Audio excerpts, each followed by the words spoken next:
రేవంత్ ఇల్లు కూడా 22A ఉంది. 22Aలోనే ఉంది. ఆయనకు సెగ తగలగానే హడావుడి, ముఖ్యమంత్రికి చురుకు తగిలితే గానీ సామాన్యుల బాధలు పట్టవా, 22Aను ప్రజల్ని దోచుకునే ఆయుధంగా మార్చుకున్నారంటూ హరీష్ రావు ఆగ్రహం. ఇగో భూములను అడ్డగోలుగా 22A జాబితాలో వేయడం, ఆ తర్వాత దాన్ని సరిచేయడానికి జీవోలు తెస్తాం, రివ్యూలు చేస్తామని డ్రామాలు ఆడడం ఎందుకు అని సర్కార్పై బీఆర్ఎస్ శాసనసభాపక్ష ఉపనేత హరీష్ రావు మండిపడ్డారు.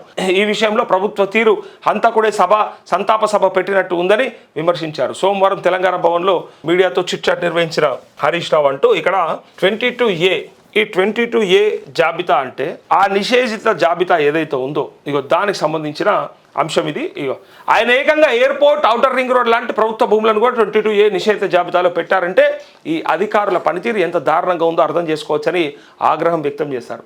హైదరాబాద్ నగరంలో లక్షలాది ప్రాపర్టీలను రాత్రి నిషేధిత జాబితాలో చేర్చారని, చివరికి ముఖ్యమంత్రి రేవంత్ రెడ్డి ఇల్లు కూడా 22A ప్రొహిబిషన్ లిస్టులో ఉందంటే ఆశ్చర్యం కలుగుతోందని అన్నారు.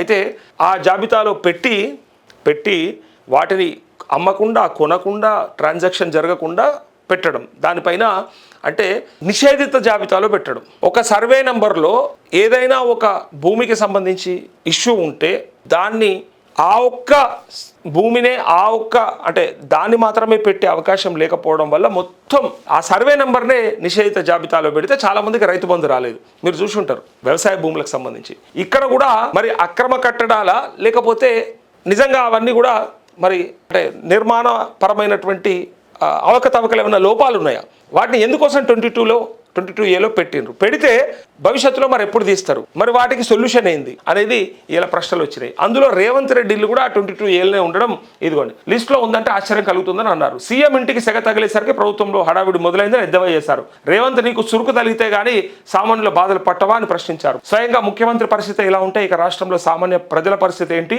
వాళ్ళ గోడు ఎవరు వినాలని నిలదీశారు. ఎవరి భూమి 22Aలో ఉందో ఎవరిది లేదో తెలియక రాష్ట్ర వ్యాప్తంగా లక్షలాది మంది ప్రజలు బిక్కుబిక్కుమంటూ బతుకుతున్నారని ఆందోళన వ్యక్తం చేశారు. తప్పు జరిగినప్పుడు తక్షణమే ఆ భూములను 22A నుంచి తొలగించకుండా రివ్యూల పేరుతో కాలయాపన చేయడం వెనుక ఉన్న ఆంతర్యం ఏంటని ప్రశ్నించారు. 22A అనేది ఈ ప్రభుత్వానికి ప్రజలను అడ్డగోలుగా దోచుకునే ఒక ఆయుధంగా మారిందని, రెవెన్యూ శాఖలో ఏ పని కావాలన్నా 22A నుంచి భూమిని బయటకు తీయాలన్నా 30% కమిషన్ ఇవ్వాలనేది అందరికీ తెలిసిన బహిరంగ రహస్యమని హరీష్ ఆరోపించారు. అసలు ఈ ప్రాపర్టీలను 22Aలో ఎవరు పెట్టారు, కమిషన్లు తీసుకొని ఎవరు తొలగిస్తున్నారు, దీనిపై తక్షణమే విచారణ జరగాలని డిమాండ్ చేశారు. తమ ప్రాపర్టీ 22Aలో ఉందన్న విషయం చాలామంది సామాన్యులకు తెలియడం లేదని, తీరా రిజిస్ట్రేషన్ కోసం చలాన్లు కట్టి డబ్బులు చెల్లించిన తర్వాత చివరిలో మీ భూమి 22Aలో ఉందని చెప్పి రిజిస్ట్రేషన్ ఆపేస్తున్నారని, కట్టిన చలాన్ డబ్బులు కూడా వాపస్ ఇవ్వకుండా ప్రజల సొమ్మును ప్రభుత్వం నిలువున దోచుకుంటుందని దుయ్యబట్టారు. అర్బన్ ల్యాండ్ సీలింగ్ పరిధి నుంచి బయటపడి క్లియర్ అయిన భూములను కూడా ఈ ప్రభుత్వం సీలింగ్ యాక్ట్ కింద 22Aలో పెట్టడం ఏ రకమైన న్యాయమని ప్రశ్నించారు. ఉద్దేశపూర్వకంగానే పేదింటి ఆడబిడ్డల పెళ్లిల కోసం తెచ్చిన కళ్యాణ లక్ష్మి పథకాన్ని కాంగ్రెస్ ప్రభుత్వం కుట్రతో ఉద్దేశపూర్వకంగా నీరుగార్చి ఖతం చేసిందని హరీష్ రావు విమర్శించారు. అయితే కోర్టు స్టే ఇచ్చింది కాబట్టి ఆపేశామని ఇప్పుడు డ్రామాలు ఆడుతున్నారని, స్టే రాకముందే ఈ పథకాన్ని కాంగ్రెస్ సర్కార్ పాతాళంలో బొందపెట్టిందని ధ్వజమెత్తారు. కౌంటర్ దాఖలుకు కోర్టు 30 రోజుల సమయం ఇచ్చినా కావాలనే కౌంటర్ వేయకుండా వదిలేశారన్నారు. అందుకే కోర్టు స్టే ఇచ్చిందని ఆగ్రహం వ్యక్తం చేశారు.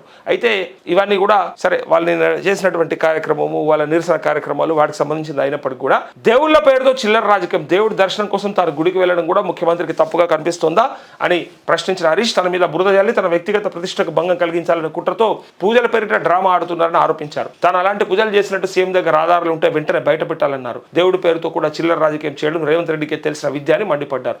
సరే, ఇదంతా కూడా ఆరోపణల విషయం పక్కకొస్తే 22Aలో పెట్టడం వల్ల ఎంత నష్టం జరిగింది, ఎంతమందికి నష్టం జరిగింది, పైగా ముఖ్యమంత్రి ఏం చెప్పిండు లేదా రెవెన్యూ శాఖ మంత్రి ఏం చెప్తుండు, అది తప్పకుండా వినాల్సిందే.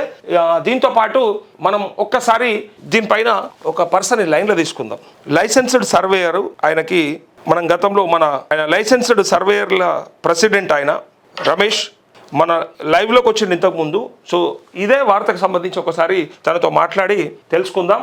అసలు ఈ 22Aతోని మరి ప్రైవేట్ ఆస్తులకు ఎట్లా ఇబ్బంది అవుతుంది, ఇబ్బంది నిజమే అని చెప్పి ప్రభుత్వం చెప్తూ బాధితులకు క్షమాపణ కూడా చెప్పింది. ప్రభుత్వం బాధితులకి ప్రభుత్వం తరపున క్షమాపణలు కూడా చెప్పింది. అయితే ఇగో తప్పు జరిగింది, సరిదిద్దుతాం, 22Aతో ప్రైవేట్ ఆస్తులకు ఇబ్బంది నిజమే, బాధితులకు ప్రభుత్వం తరపున క్షమాపణలు అంటూ నెలాఖరుకు సమస్యలన్నీ కూడా పరిష్కరిస్తాం, క్రమబద్ధీకరణ ఉత్తర్వులు ఉన్నవి తొలగిస్తాం.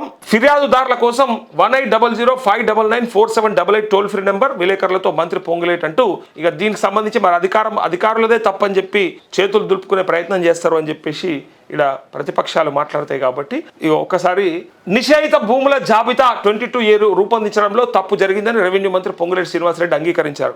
ప్రభుత్వం తరపున బాధిత ప్రజలకు క్షమాపణ చెప్పారు. గత కొన్ని రోజులుగా ఈ సమస్య వల్ల తను కాల్ చేస్తాడు, తప్పకుండా లైవ్లో మనం మాట్లాడదాం. అయితే ప్రభుత్వం తరపున బాధిత ప్రజలకు క్షమాపణ చెప్పారు. గత కొన్ని రోజులుగా ఈ సమస్య వల్ల ప్రజలు ఇబ్బంది పడుతున్నారని చెప్పారు. అయితే జరిగిన తప్పులను సరిదిద్ది ప్రైవేటు ఆస్తుల నిషేధిత జాబితాలో లేకుండా వెంటనే తక్షణ చర్యలు తీసుకుంటున్నామని తెలిపారు. 22A వివాదాలను ఈ నెలాఖరులోగా పరిష్కరిస్తామని రాష్ట్ర ప్రజలకు హామీ ఇచ్చారు. ప్రభుత్వ భూములు కాపాడడం ఎంత ముఖ్యమో ప్రైవేట్ ఆస్తులకు ఇబ్బందులు తొలగించడం కూడా తమ ప్రభుత్వానికి అంతే ముఖ్యమని ప్రకటించారు.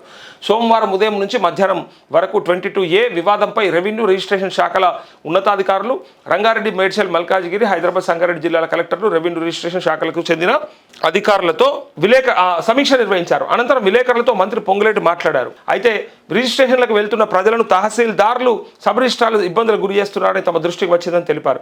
ఈ వివాదాన్ని పరిష్కరించేందుకు ప్రభుత్వం చర్యలు తీసుకుంటుందని చెప్పారు. ఇప్పటి వరకు 22A సమస్య మీద మేడ్చల్ జిల్లాలో అత్యధికంగా 511 దరఖాస్తులు, రంగారెడ్డి జిల్లాలో 146, హైదరాబాద్ నుంచి 49, సంగారెడ్డి నుంచి 38 దరఖాస్తులు వచ్చాయని తెలిపారు.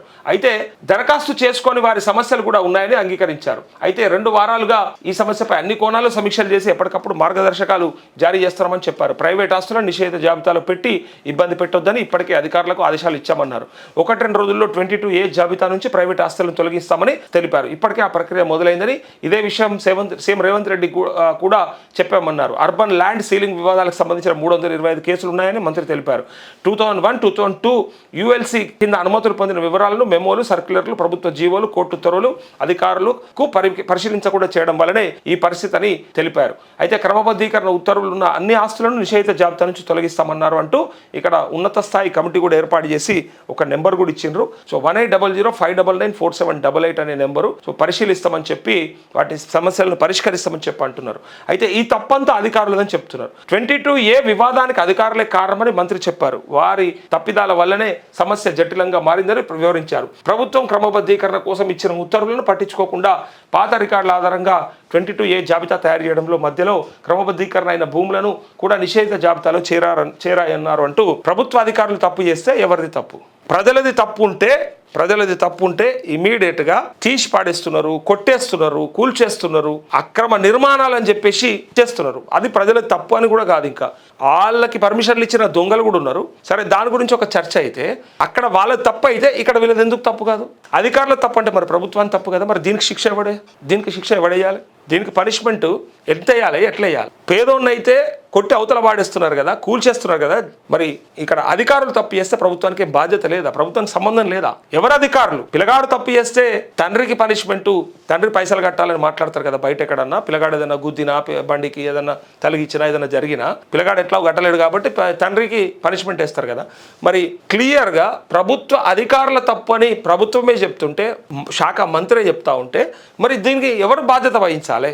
ఇలా ప్రభుత్వ భూముల రక్షణ కోసమేమో హైడ్రా లాంటి కఠినతరమైనటువంటి చట్టాలు తీసుకొచ్చి రకరకాల వేధింపులతోని ప్రజలను ఆగం చేస్తున్నప్పుడు, ప్రభుత్వ భూములపైన అంత శ్రద్ధ చూపిస్తున్నప్పుడు, మరి ప్రైవేటు ఆస్తులపైన, ప్రైవేటు భూములపైన, ప్రైవేటు వ్యక్తులకు సంబంధించినటువంటి వాటిపైన ఎందుకు ఆ రక్షణ చేయరు? ఎందుకు ఆ పరిరక్షణ ఉండదు? వాళ్ళకి సంబంధించిన దానిపైన మీకు ఎందుకు అంత అలసత్వము, ఎందుకు ఆ నిర్లక్ష్యము? ఇగో దీనికి సంబంధించి ఇదిగోండి, సీఎం ఇల్లు ఉంటే నాది ఉండదా అంటూ జూబ్లీహిల్స్ సొసైటీ ఆస్తులు 22A జాబితాలో పెట్టారని, సీఎం ఇంటిని కూడా నిషేధ జాబితాలో పెట్టారని విలేకరులు ప్రశ్నించారు. సీఎం ఇల్లు ఉంటే నా ఇల్లు కూడా ఉంటుంది కదా అని మంత్రి సమాధానం ఇచ్చారు. సీఎం ఇంటిని నేను పెట్టించానా అన్నారు. జూబ్లీహిల్స్ సొసైటీకి సంబంధించిన 357 ప్లాట్ల వరకు 22Aలో చేరాయని తెలిపారు. గతంలో సొసైటీ బైలా ప్రకారం లావాదేవీలు జరిగిన విషయం అధికారులు గుర్తించకపోవడం వల్ల ఈ తప్పిదం జరిగిందన్నారు. లావాదేవీల వివరాలు పేపర్ మీద ఉన్నా ఆన్లైన్లో లేవని తెలిపారంటూ ఇక్కడ వాళ్ళకు సంబంధించి ఉన్నాయని చెప్పడంతో పాటు ఇగో నిషేధిత జాబితా భూములు వివరాలు వెబ్సైట్లో పెడతారంటూ 22A భూతం కనిపించొద్దు, అన్నిటిని పరిష్కరించండి, ఒక్క ఫిర్యాదు కూడా రాకూడదు, సుప్రీంకోర్టులో ఉన్న వాటికి మినహాయింపు. 22A వివాదం నేపథ్యంలో రెవెన్యూ శాఖ కీలక ఆదేశాలు, నిషేధిత జాబితా నుంచి ఆస్తులకు విముక్తి కల్పించేందుకు అధికారుల కసరత్తు. అట్లే 22A పై స్వతంత్ర వ్యవస్థ నెలకొల్పాలి, డ్రాఫ్ట్ జాబితాలను బహిరంగపరిచి అభ్యంతరాలు స్వీకరించాలి, కొనసాగించాలి అంటూ ఇక్కడ ఈ 22A ఏందో కానీ ఇది వింటేనే భయం అవుతుంది. మనం అమ్మరాదు, కొనరాదు, బ్లాక్ లిస్ట్లో ఉంటుంది, మనకు రైతు బంధు కూడా రాదు. ఇగో ఇట్లాంటి పరిస్థితి ఉంటుంది.